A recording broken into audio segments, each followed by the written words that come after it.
آپ دیکھیے کہ حالات کیسے بدلتے ہیں.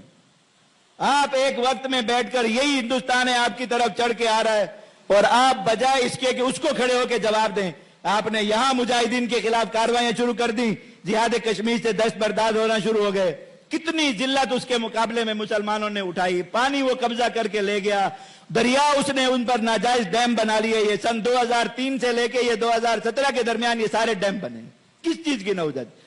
اب کشمیر میں جہاد ہوتا، کسی کا باپ جموں کشمیر کی سرزمین پہ ایک ڈیم بنا کے دکھا دیتا ہندوستان. آپ پوچھیں، سیر کرنے نہیں آتے تھے ہندو یہاں پہ.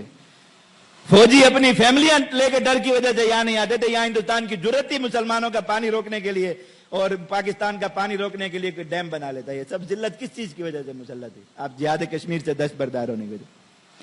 پھر 2019 میں وہ آئے تو صاحب بیٹھ گئے. اتنا لمبا قد تھا کہ لاہور میں کھڑے ہو کے پتھر پھینکتا نا اگر دلی میں جا کے گرتا. اللہ نے اتنا بڑا قد دیا اور منہ اتنا بڑا تھا کہ ہندوستان کو سموسے میں رکھ کے کھا جائے، ایک ہی نوالا بنے. اور بیٹھ کے کیا رہا ہے کہ ہمارے ٹینکوں میں پیٹرول نہیں ہے اور ہمارے پاس 6 دن لڑنے کی طاقت نہیں. کیا ہوا؟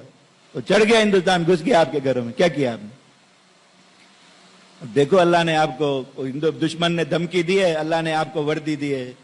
مسلمان وردی پہنی، ٹینک دیا، اس پہ چڑھ کے اس نے کہا کہ ٹھیک ہے آ جاؤ، غزوہ ہند لڑتے ہیں. کیا ہوا ہندوستان کے ساتھ؟ صرف آپ کے بات کہنے کے انداز سے نتائج بدلتے ہیں. یہ ایسی قوم ہے مشرکین، اتنی بزدل اور اتنی گری ہوئی قوم ہے کہ آپ کی لڑائی تو دور کی بات ہے، یہ آپ کی دھمکی کے سامنے کھڑے نہیں ہو سکتے. یہ آپ کے جرأت والے نعرے کے سامنے نہیں کھڑے ہو سکتے. لیکن مسئلہ کیا ہے کہ آپ کا فیصلہ آپ کرنا کیا ہے. یا تو آپ کا فیصلہ یہی ہے آپ کو اپنے گھر میں آگ رکھنی ہندو کی لگائی ہوئی، بسم اللہ رکھیے. پھر روزانہ پھر یہی مناظر ہیں کہ آپ یہاں سے ادھر سے بچوں کی لاشیں اٹھائیں، ادھر سے آپ جو ہے وہ اپنی ٹوٹی پھوٹی بسیں اٹھائیں، ادھر آپ جو ہے وہ اپنی بکھری ہوئی گاڑیاں اٹھائیں، جو ٹکڑے اٹھائیں جسموں کے. یہاں دھماکے ہو رہے ہیں، وہاں دھماکے ہو رہے ہیں، بسوں سے اتار کے مسافروں کو. اس سے لڑنے کا اپنے گھر میں لڑائی رکھیں. اور ابھی بھی اگر فیصلہ کر رہے ہیں کیا کہ ہم اپنے گھر میں لڑائی لڑیں گے. اللہ کے بندو، اللہ نے دشمن کا اتنا بڑا گھر دیا ہے آپ کو، ساتھ 13 گنا بڑا ہے آپ سے، کہیں سے بھی سر گزا کے اس کے اندر اتنی تحریکیں پڑی ہوئی ہیں ہندوستان میں. ہندوستان کا انگ انگ تحریکوں سے زخمی. اگر وہ آپ کے ملک میں تحریکیں کھڑی کر سکتا ہے، آپ اس کے ملک میں تحریکوں کو کیوں نہیں سپورٹ کر سکتے؟ آپ وہاں کیوں نہیں لگا سکتے؟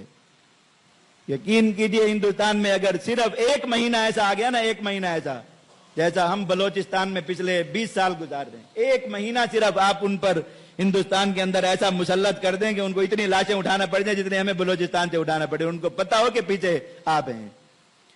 یہ ہندوستان ان بلوچوں کا جن کو یہ پیسے دے کے لڑا رہا ہے، حقہ پانی بھی بند کر دے گا، کفن بھی نہیں دے گا ان کو مرتے ہوئے کچھ بھی. جانتے ہیں ہندو کو اچھی طرح، ہم نے قرآن سے پڑھا ہے ہندو کو، مشرک کو، اس کی فطرت اور طبیعت کو. یہ اتنی بزدل قوم ہے، لیکن ہمارے پتہ نہیں اس کے مقابلے میں فیصلے کیا. اللہ تعالیٰ توفیق دے کہ ہم اس لڑائی کو، مشرکین کے خلاف جو لڑائی ہمیں اللہ اور اس کے رسول دے کر گئے اور قیامت تک جاری رہنی جب تک یہ غزوہ ان کا مرحلہ پورا نہیں ہو جاتا ہے.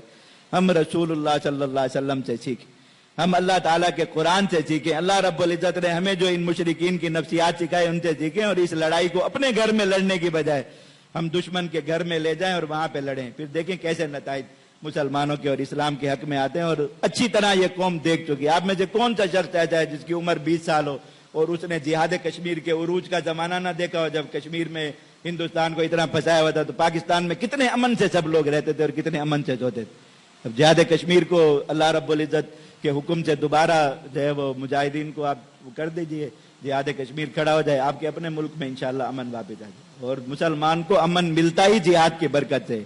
جب مسلمان جہاد کریں گے اللہ رب العزت ان کے گھر مامون فرما دیں. اللہ رب العزت توفیق عطا فرمائے.